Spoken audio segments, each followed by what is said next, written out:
Hello everyone and welcome back to my Bold and Beautiful 29 YouTube channel. I hope you guys are having a wonderful day. Before we start, please hit the subscribe button and give this video a thumbs up.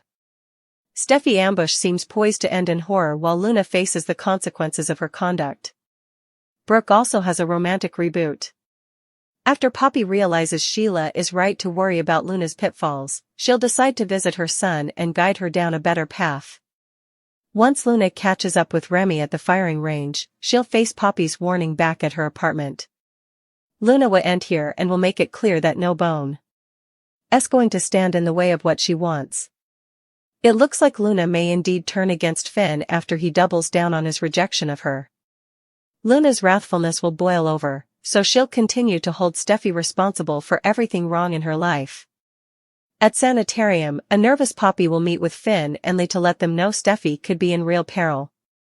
Hope will give Liam some stimulant when it comes to discovering the news of his fatal prognostic. The secret circle is small at the moment, so Hope will push Liam to expand it and accept further support. Bill will open up to Lee about commodity disquieting. It sounds like Bill will partake Poppy's enterprises about Luna going over the edge, so he'll fear he should have left her to rot behind bars. Luna pledged that she'd be back for Steffy, so that's a pledge she'll keep when she returns to the Precipice house. After Luna sneaks outside, she'll ambush Steffy and prepare to end her permanently. Steffy wouldn't originally realize how important is at stake, but she'll surely have enough good idea when Luna pulls out the gun she bought. That could put Steffy in fear mode as she tries to talk Luna down.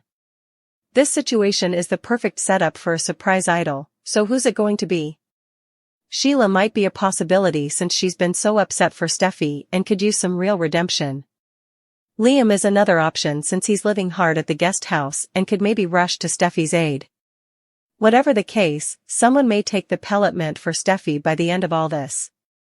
Back with Hope, she'll talk about a big move she's timber. Since Hope and Beth will be going to live with Carter at the garret, Brooke will struggle over this change. With Hope, Beth, and Ridge all off the property, Brooke will clearly deal with some loneliness. Nick will resurface. Brooke's former honey will return for a story bow that'll shake up her world, so stay tuned for her romantic reboot. We will see the fate of all Luna's Precipice house chaos. Luna will surely have to face the consequences of her conduct, it's just a matter of what exactly those consequences will be. Will Luna find herself under arrest again or on the run living in fear of getting caught? Could Luna indeed face a fatal exit if her plan backfires that poorly? It's possible Luna could lose her life in a struggle over the gun, but it's also possible Liam will save Steffy and get rushed into the grave. Still, she may have a shocking sanitarium extremity ahead of her rather, if it's Sheila who intervenes. Whatever the case, some horror will play out and bring this Luna plot to a stunning conclusion. Some dubieties for Ridge when it comes to his future with Taylor. Once Brooke and Nick reconnect, that'll inescapably stir up some covetousness and leave Ridge at a crossroads. Ridge will indeed pursue Brooke again down the line, so we will set the stage for that as he does some soul-searching. Steffy will have to pick up the pieces after enduring so important Luna mayhem. Will the trauma of it all take a risk on Steffy's marriage to Finn? Will Liam Spencer prove his love for Steffy Forrester in a way that Finn can't indeed contend with? It's no secret Liam is still head over heels in love with Steffy. Indeed Finn knows it, but he chooses to ignore it because Liam is dying. Still, the good croaker should surely be concerned if Liam makes a shocking change of heart and decides to get chemo at the last nanosecond. Liam has made it veritably clear on the Bold and the Beautiful that he's not interested in treatment, indeed if it could save his life or buy him further time with his favored bones. Luna impending attack has Steffy's ex-husband concerned. Liam realizes that if he dies and leaves Finn in charge, he may not cover her from Luna like he would. Liam would not vacillate to put a pellet in Luna if Steffy's life were on the line, but Finn could struggle with that because she's his son. His vacillation could bring Steffy her life. Liam actually dies and exits. Unless he makes a miraculous recovery, also it's safe to assume he eventually gets treatment. Still, it could be classified as the ultimate immolation, if Liam undergoes the treatment he's scarified of just so he can stick around and cover another man's woman. Will Steffy be so moved by Liam's chemo-immolation that she leaves Finn and walks out on their marriage? Will she decide to spend her life with someone that keeps her safe and not someone who constantly puts her in peril? Remy to return. Poppy tries to advise Finn and Lee. Luna blindsides Steffy. Remy comes back in the daily exercise clip. Remy recognizes Luna at the firing range. It seems that perhaps Remy has a job there. Luna's mo turns into a smile when she sees the youthful man. Remy unwittingly helps Luna. It sounds like Remy might help Luna ameliorate her end. Yikes. Remy is surprised to learn about Luna's abomination for Steffy. Luna wrathfulness will turn into a eyeless rage after she continues to get rejected by Finn. Luna presumably keeps trying to contend that this is all Steffy's fault. Sheila tries to retain help from Poppy. Luna tells an terrified Poppy that she's not letting anything stop her from getting what she wants. After that, Poppy desperately tries to advise Lee and Finn about Luna. Poppy tells the two croakers that Luna is getting completely unglued. Bill and Lee to reconnect. Bill will admit to the croaker that it was a mistake to get Luna out of captivity. Indeed, though Lee might still be angry with him, she'll prompt him to make effects right. Bill said he called in every favor and used every chip to get Luna pardoned, so he might be out of luck getting the release reversed. Hope continues to encourage Liam to tell everyone the verity. Latterly, Hope consoles Brooke as she deals with further losses. Liam scarifying to Finn about Luna. Liam fears that Steffy is in grave peril. Nothing knows about Liam's illness yet, so could the dying man end up committing a heroic act? It might be the veritably last thing that Liam does, but it would be one that suckers would flash back ever. Brooke can slightly contain her alarm after Hope admits to her mama that she has developed a crush on Finn, her new family, who just so happens to also be married to her frequent romantic rival / formerly unlikely unborn sister, Steffy. Brooke is upset about Hope's passions for Finn and Hope, I suppose, is in a bit of denial, begins Hope's portrayer, Annika Noel. She doesn't want to admit that she's having these daydreams about him, that she's allowing about him in ways that might be further than an inoffensive crush.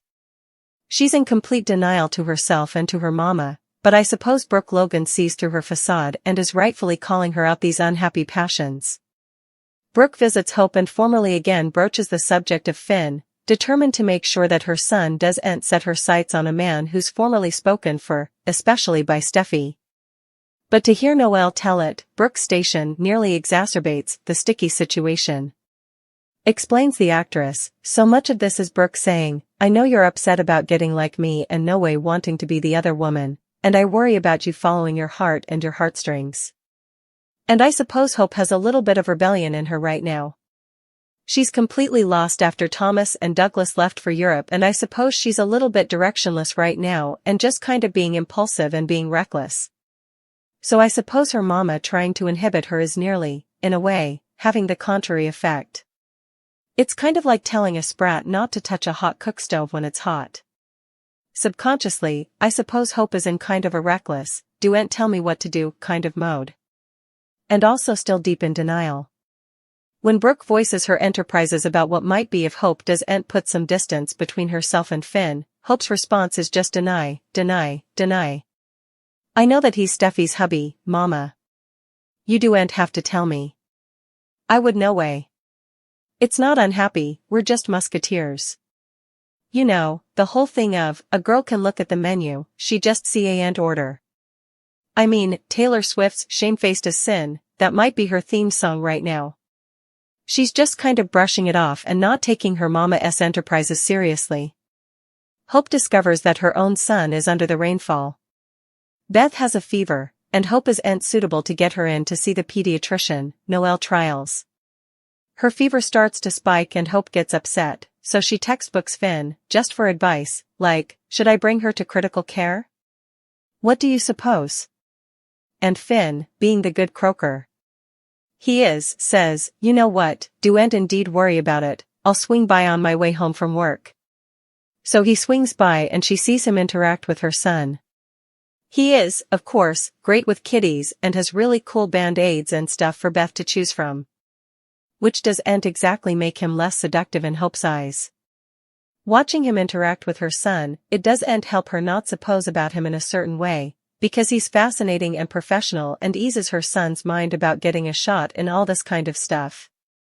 So, yeah, it doesn't help Hope put those passions away. It just kind of encourages her unhappy lust for the croaker. Far from a laughing matter when Luna consumed one of her mama's special virgin treats and wound up sleeping with Zend, who she had mistaken for her swain, RJ. I suppose that was necessary for what was to come, Park muses. It's part of the plot, because we just set up out, as it vented lately, that Tom has failed of a medicine overdose. And so, what medicines were they? Now, Poppy, I suppose it's illegal to say that she's a medicine addict, which I know some people have claimed. Oh, she's a medicine addict. She stopped taking the mints, and I studied dependence. I went to academy for it. An addict can't stop just like that. It's a process, you know? It's not a cold lemon thing. But also, it was indicated to these CBD mints, which are legal in California. I'm not saying it's right or wrong. I'm saying that I suppose too important has been made of the fact that she's a medicine addict. It's recreational. She doesn't drink, and alcohol is also a medicine, right? So, it's kind of like pot calling the kettle and vice versa. That's what I suppose about the mints. But, she concludes, they were an important character.